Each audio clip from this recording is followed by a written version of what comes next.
बताओ प्रांशी, क्या हुआ तुम्हारे लिए? मुझे कुछ नहीं खाना। क्यों? क्योंकि मैं प्रेग्नेंट हूँ। क्या प्रेग्नेंट? पर ये क्या हुआ? अब मैं तुम्हें टाइम और डिटेल्स बताऊं? अरे मेरा मतलब टाइम और डिटेल्स मत बताओ, लेकिन हमारी तो किसी प्लानिंग नहीं थी ना। अब मैं प्रेग्नेंट हूँ तो ये तो खुशी की बात है ना। हे भगवान, मेरा बच्चा कैसा पैदा होगा, ऐसा आप भी मिला है मुझे। बच्चा? अरे बच्चे की बात कैसे होगी? जब तुमने बात कर लिया था कि हम 2 साल तक बच्चा नहीं पैदा करेंगे, तो तू प्रेग्नेंट कैसे हो गई? तो मेरे अकेले का है क्या ये बच्चा?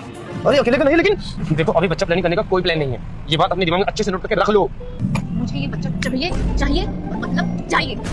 और हाँ, अब तो मैं प्रेग्नेंट हो चुकी हूँ। अब तुम कुछ नहीं खा सकते मेरा। देखो प्रांशी, मेरी बात कान खोल के सुन लो। अभी ये बच्चा हम नहीं पैदा करेंगे, और तुम्हें नहीं पता कि बच्चा होने के बाद उसकी कितनी रिस्पांसिबिलिटी होती है, उसकी फीस और उसकी ड्रेसेस, और ये पट्टी कर देगा यार। हमारी तुम्हारी जो रोमांटिक लाइफ है वो डिस्टर्ब हो जाएगी। मुझे तुम्हारी बातें एक नहीं सुननी है। मैं तो ये बच्चा पैदा करूंगी और मुझे ये बच्चा चाहिए, समझे? और ये मेरा आखिरी फैसला है। मतलब नहीं मानेगी तू? ना। अच्छा ठीक है, देख मेरी तरफ से तो ना है, बाकी तू जब भाड़ दे। मैं चला घर। अच्छा बेटा, तुम ऐसे नहीं मानोगे। तुम्हारे लिए तो मेरा भाई काफी है। किशन भाई, मैं तुझे माँ बनाना चाहती हूँ, लेकिन तेरे जो जीजा है ना, वो मेरी सुनते ही नहीं है। अब तू मुझे बता, मैं इस घर में रुकूं या तेरे साथ चलूं? अच्छा जीजा जी ऐसा कर रहे हैं? तू एक काम कर बहन, मेरे साथ चल रहा। ठीक है, फिर मैं बैग पैक कर लेती हूँ। लेकिन बहन तू रहेगी कहाँ पे? क्या? तेरे साथ रहूंगी, तेरे फ्लैट पे? अरे बहन मैं अकेले एक रूम में किराए पे रहता हूँ। तो तेरे घर में तेरी बहन के लिए जगह नहीं है क्या? नहीं बहन जगह है तो, लेकिन मैं कुछ सोच रहा था। ये कौन है? दिखाई नहीं देता तुम्हें? भाई है मेरा, छोटा। पर शादी में तो ये मुझे कहीं नजर नहीं आया। सारा काम वही कर रहा था, तो देखेगा कैसे? अच्छा अच्छा, तो ये यहाँ क्यों आया वैसे? अच्छा, अब मेरे घर वाले तुम्हारे बिना परमिशन के आ भी नहीं सकते हैं। अब मेरी तेरी जो बात है जिस पे लड़ाई हुई है, वो तू भाई को बताइए अपने।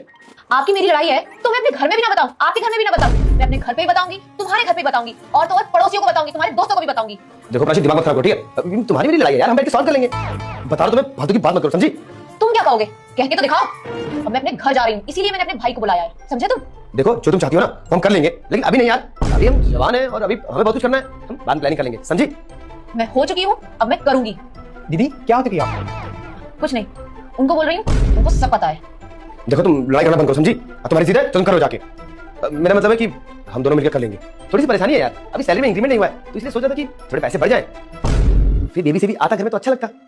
अभी हम किराए के घर पे रह रहे हैं, तो घर भी खरीद लेते। पर ठीक है, तुम नहीं मान रही हो, तुम्हें चाहिए ये करने वाला घर में, तो आ जाएगा। अरे वाह दीदी, फुल रॉब है आपका जीजा के ऊपर। इंसान वैसे बढ़िया है, इतने नखरे हम नहीं उठा पा रहे जितना वो उठा रहे। क्या बोला तू? अरे कुछ नहीं दीदी।